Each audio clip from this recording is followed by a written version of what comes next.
안녕하세요. 저는 연해주에서 사역하고 있는 정영자 권사입니다. 저희가 약 2년 동안 선교지에서 만난 하나님을 여러분과 함께 나눌 수 있어 감사합니다. 아무것도 내어놓을 곳이 없는 허물 많고 부족한 저희들이지만 오직 한 영혼을 섬기고자 하는 마음으로 선교지로 나아가게 되었습니다. 첫 한 해는 언어를 익히고 그곳의 문화와 관습에 적응하느라 힘들었고, 먼저 오셔서 사역하고 계신 선교사님들을 이해하는 데 한 해가 지나갔습니다. 그러한 속에서 저희는 하나님께서 원하시고 바라시는 뜻을 어떻게 이루어 드려야 하는가를 고민하게 됐습니다. 우리에게 주어진 일들 중 가장 작은 일에서부터 최선을 다하고 그곳에 살고 있는 영혼들을 위해 중보하고 그리스도의 사랑으로 섬길 것을 다짐하게 하셨습니다.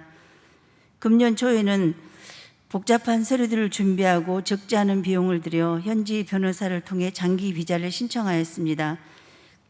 하지만 아쉽게도 비자는 거절당했습니다. 많은 기대와 기도로 준비해서인지 아쉬움도 컸습니다. 러시아는 종교의 역사가 1000년이 넘었고 개신교가 들어온 지도 300년이 넘는 우리 한국보다 훨씬 오래된 기독교의 역사와 문화를 지니고 있습니다. 그래서인지 그들의 삶의 바탕에는 기독교 사상이 깔려있는 것을 볼 수 있었습니다. 예를 들어서 도서관이라는 단어가 러시아어로 비블리아 째까입니다. 그런데 성경은 비블리아랍니다. 즉 성경의 모든 지식이 이곳에 모아져 있다는 의미가 바로 도서관이라는 뜻이죠.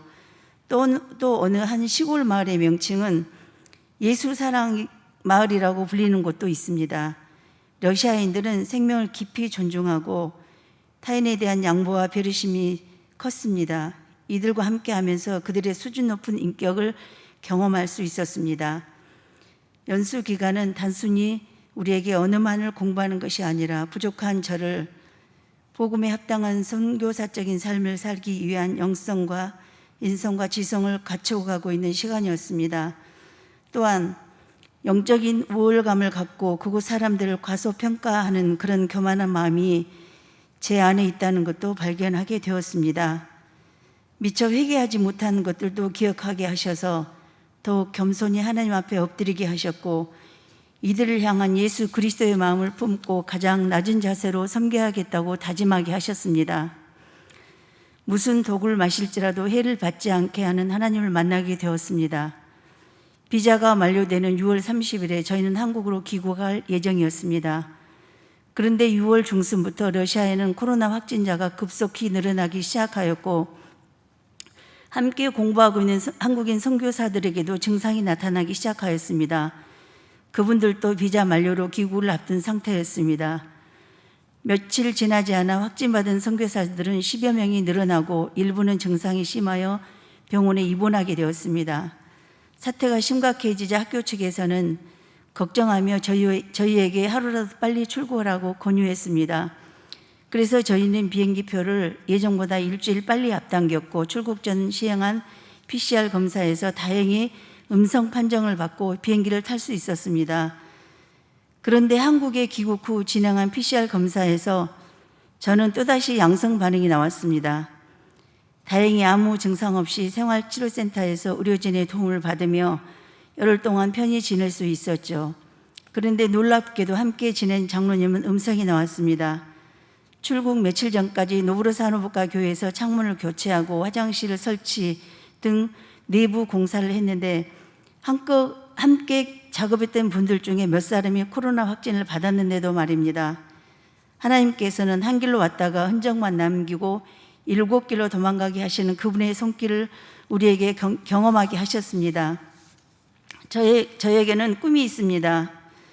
러시아에서 생활한 지 얼마 지나지 않아 영농센터에서 사역하고 계신 이은규 선교사님을 통해 한 소식을 듣게 되었습니다.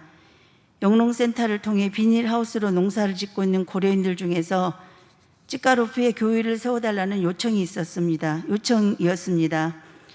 그러자 지난해 초 우리 사역팀은 찌까로프가 루이자라는 고려인의 집에서 몇 분과 함께 만남을 갖게 되었습니다. 이들은 오랫동안 함께 모이면서 말씀을 나누고 위로하면서 찌까로프가에 교회가 세워지길 기도하고 있었습니다.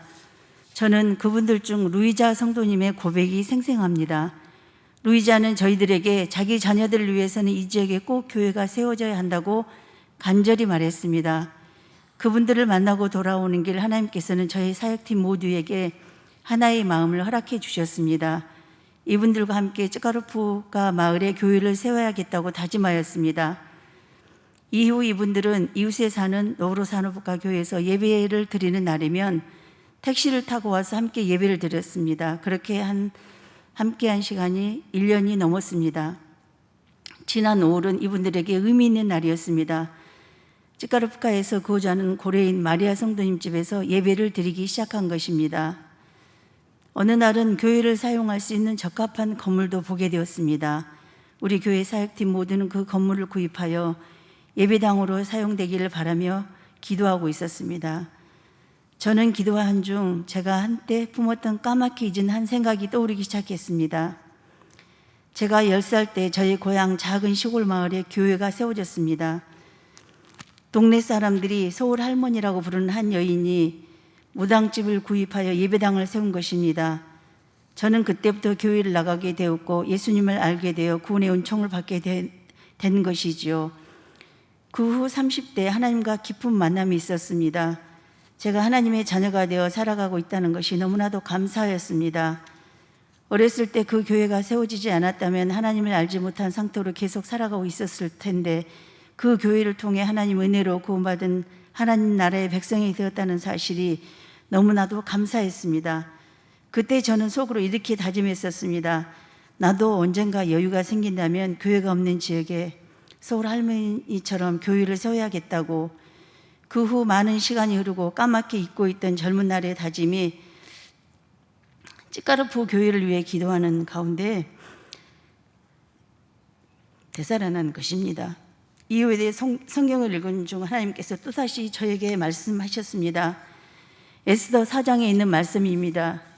유대인들이 공궁에 처할 때 모르드게는 왕후인 에스더에게 이렇게 전합니다. 내가 왕후의 자리를 얻은 것이 이때를 위함이 아닌지 누가 알겠느냐. 이 말씀은 마치 하나님께서 저를 향해 말씀하시는 것 같았습니다. 내가 나이 든 너를 연해주로 보낸 것이 바로 이때를 위함이 아닌지 누가 알겠느냐라고요. 하나님 나라와 또 오랫동안 기도로 준비한 찌까르푸 성도들을 위해서 예배 초소를 준비하는데 우리가 힘써야 되겠다고 다짐하게 되었습니다. 저는 자녀들에게 이렇게 문자를 보냈습니다. 우리 마을에 교회를 세워달라고 부르짖는 곳이 있는데 그곳에 교회를 세우는 것이 얼마나 영광스러운 일이겠느냐. 이 영광스러운 일에 동참하기 위해 우리가 먼저 각자에게 있는 옥합을 깨뜨리자고요. 저희는 비자 문제가 해결된 이 지역에 들어가서 살 계획입니다. 그곳 성도들과 더불어 함께 기도하고 예배하며 집중적으로 그 교회를 섬기려고 합니다. 때를 따라 돕는 은혜를 주신 하나님께서 은혜의 보좌 앞에 담대히 나아갈 때 감당할 수 있는 힘과 능력도 주시리라 믿습니다. 오직 성령 안에서 한 영혼을 사랑하는 예수 그리스도의 마음을 품고 성실히 겸손히 성도들을 섬길 수 있기를 소망합니다. 이 모든 영광 하나님께 올려드립니다. 아멘. 하나님께 감사의 박수 올려드리겠습니다.